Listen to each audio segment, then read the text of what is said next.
ویختو په باره کې نبی علیہ السلام نه څلور قسمه ویښته راغلي دي. څلور قسمه ویښتو. یو دا ویښته دي چې نبی علیہ الصلوۃ والسلام خرولي دي. دا واړه واړه ویښته کوم چې زما او ستاسو را دي یو دا ویښته دي. بس نبی علیہ السلام خرولي دي. یو دا دي.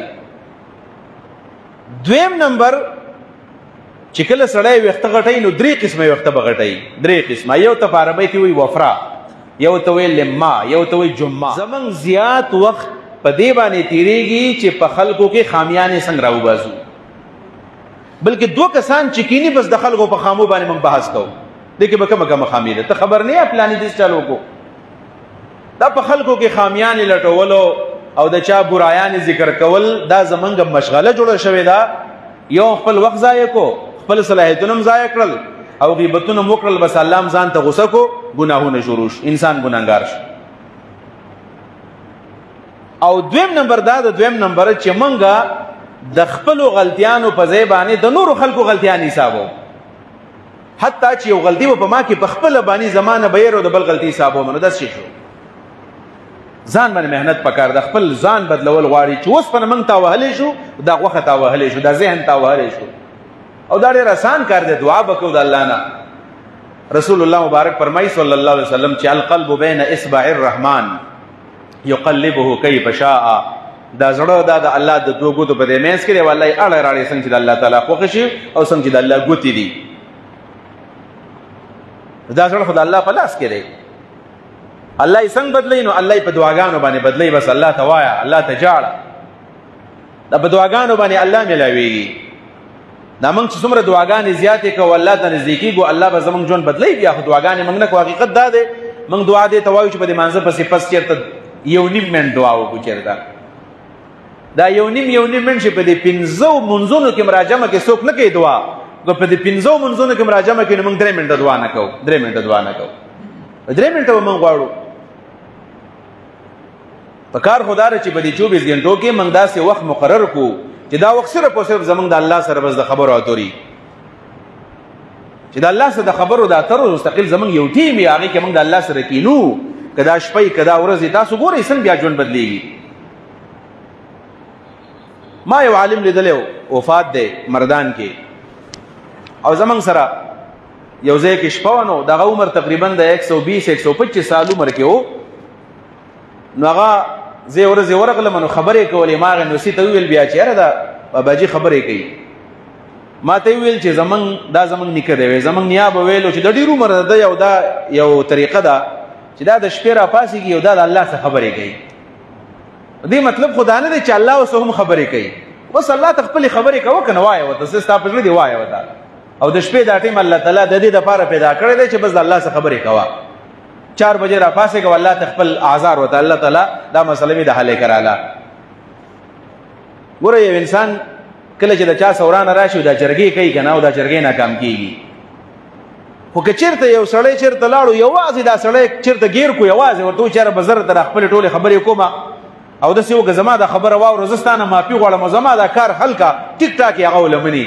نو الله چې دا خالق کائنات دی څنګه نه مني د الله تعالی؟ خو موږ ته وایي زه یې منمه. دا چې کله دا مشکلات کله د چا شروع شي، کله انسان ځان بدلوي، دا د شپې د الله سره خبرې پکار دي، راپاسېدل پکار دي. حقیقت دا دی د شپې عبادتونه او د شپې راپاسېدل دا ډېر خوند انسان له ورکوي. بلکې هغه یو حدیث کې راځي عبدالله ابن عمر رضی الله تعالی عنهما د حضرت عمر فاروق سے بچے دے، د حضرت حفصہ ام المؤمنین ورور دے، نبی علیہ الصلوۃ والسلام اوخه دے ځکه د ښځې ورور دی، ډېر متبع سنت صحابي دی. یو ورځ خپل خور لراغه حضرت حفصه رضی الله عنها وی بیګا مې خوب ډېر ناشنا لیدلې دی، ناشنا خوب مې لیدلې دی. وی څنګه خوب لیدلې دی؟ وی خوب مې داسې لیدلې دی چې بیګا خوب یې نما او دو فرشتې په ما پسې لګېدلې دي او یو غټه کنده ده ولاندې په دې کې جهنم دی، اور پکې بلیږي او ما ورته وراچوي او دې فرشتو نیولې ما او ما د جهنم ته وراچوي. او زه چې کله د جهنم د غاړې له راشم د کوی د غاړې له بس په تیزه تیزه باندې ویم استغفر الله استغفر الله او د دې فرشتو نه ځان را خلاصوم. ډېر سخت یېرېدلی مې د دې مطلب به صحیح داسې قسمه خوب مې لیدلی دی. نو حضرت حفصه ورته وایي چې نبي علیه السلام ته ووایه که نه، نبی علیہ السلام ته ووایه چې دې خوب څه تعبیر دی. نبی علیہ السلام په تعبیر پوهېدو. نو هغه راغی او رسول الله صلی الله علیه وسلم ته ویل چې رسول الله صلی الله علیه وسلم بیګا مې داسې خوب لیدلې دی خوب څه مطلب دی نبی علیہ الصلوۃ والسلام دومره خپل معلم او دومره خپل مدرس دی خپل استاد دی چې کپچا کې بس عیب او دسه بیان ویل چې پتا کې دا عیب دی زمنګ د مولیانو په دخلو کې دا اثر ولې نشته دا هی وجدا دا چې کله موږ د سی پوه شو چې را په دې سړی کې غلطي ده د جمعې ورځ زبستا سره ګورم جمعې پر ورځ بدازه دا پلاس بزو باسه موزه به خپل جذبات بزه سړو ما یا مې د یو پارټۍ سره ورانه ده یا مې د یو قوم سره ورانه ده یا مې د یو چا سره ورانه ده نو بس مال الله د پیغمبر میراث راکړی دی او دې ګوښتو ته بزه کینم او بس بیا بزه د خلکو دا وګونو به خلکو لخرم نو خلک چا نه کوي اثر بیا عمل د سنت تیاریږي نبی علیہ الصلوۃ والسلام دا څه کلی مزیدار خبره وکړه چې سړی وایسته بس پوه شو رسول الله وتسوي دسه نو چې د مطلب دا دی وای نعم العبد عبد الله لو كان يصلي بالليل عبد الله ډېر ښه سړی ډېر ښه انسان فرمان کړي شپې د امون دی کوله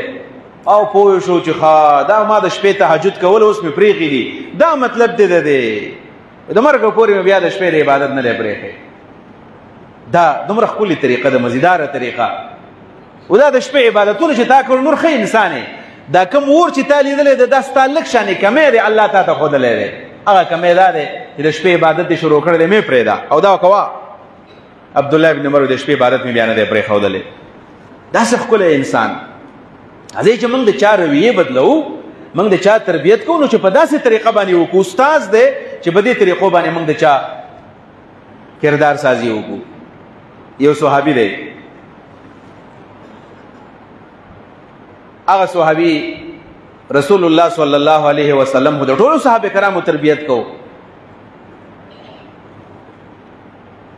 دا هغه ملګری یو دوه کمزوریانې وي خریم اسدی دا غنوم دی خریم اسدی رضی الله عنه یو نقصان داو چې دا پنسې به د ګټو نه لاندې وي لنګ بو دا لنګ غوټ لنګ ور دا ورا خو دا ګناه ده خبر ځان پوهه کوي پنسې بسړې د ساتي چې دا ګړې به ښکاری حدیث کې خرازی چې ارفع ازارک الی نصف ساق پکار خدای چې د پندې دی نیمه تر رسیدلې پندې دی نیمه تا دومره پکار دی ازار لنګ ته وي نو کلنګ نمنګام تر باندې د لنګ په ځای پرتګ استعمالونو خیر دام کې دی شي الی نصف ساق فان ابیت فی الکعبین حدیث کې راځي نبی علیہ السلام فرمایي که دومره تګران نو کم از کم دا ګټي چې دی داستخ کاری تاسو ګوره که کم نیکان صالحان دي چې داغوی لباس ته ګوره بس دغه دا پنسې به ښکتای دا کله کله خم مربیین به ښه عالمان به ښه خلک به ته به خبرې واورم چې ورته ګوره پنسې به لاندې زړه بری ته تور چیستا بیا به خبرې نشه اورېدلې هغه دا غټه ګناه ده حدیث کې راځي ما اسفل من الكعبین من الازار فی النار چې کم پنسې دا د ګټونو لاندې نو دا ګټې به الله په اور باندې سوځي دا وعید دی او د کمی ګناه ده لپاره چې وعید راغلی هغه ته ګناه کبیره وایي موږ ته دا ګناه نه ښکاري عام خلک خو دې ته ګناه نه وایي دا پینټ کوټ والا خو ټول د هغوی دا پنسې په دې بوټانو باندې لاندې ورغلي خو زموږ په دې نیکانو صالحانو کې په دې عام مسلمانانو کې هم دا ګناه شروع شوې ده موږ دا پنسې نه پره کوو بهر تقدیر خریم اسدي رضی الله عنه هغه دا کمزوري وه انسان خو کمزوری دی دا پنسې به ښکته وي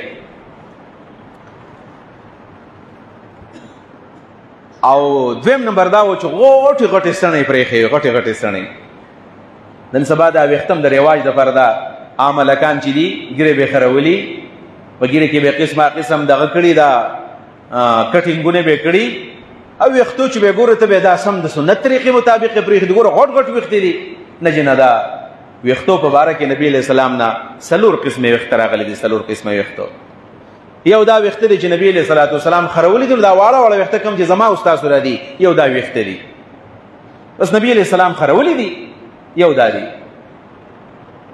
دویم نمبر چې کله سړی ویښته غټوي نو درې قسمه ویښته به غټوي درې قسمه یو ته په عربۍ کې وایي وفرا یو ته وایي لما یو ته وایي جمه وفرا لما جمه وفرا دې ته وایي چې سړی دا ویښته غټ کی د دې غوږونو د دې سوکو سره داسې کټ کی په دې سټ کې داسې کټ شانې راشي بعض علما به تاسو لیدلي سړی کې دا سټ خرولی دی نو دا دې ته وفره وایي نبی علیه الصلاة والسلام دغه شانې ویښته به او په دې غوږونو په دې سوکو باندې به داسې کټ ورکړی و بره به غټ غټو خو ډېر مزیدار ویښته د نبي علیه الصلاة والسلام کله به ویښته داسې کټ کول دویم نمبر ته لیمه وایي لیمه دا ده چې د غوږونو د یخ ته داسې راورسي یو څنګه چې په دې سټ باندې سړی کټ کړي څنګه چې عام طور باندې زمونږ کم خلک غټ ویښته جوړ کړي نو په دې سټونو باندې د علما عام طور باندې په دې سټ باندې دا ویښته لاندې راولي بیخي دې وږي ته رسېدلي نه وي په دې سټ باندې ولا کټ ورکې نو دا یو بل قسم شو او دریم قسم هغه ته جمعوي جمعه دا چې هغه د سټ د اخر حدود تر ورسیږي دی وګو ته بس راورسیږي دی اډو کې دا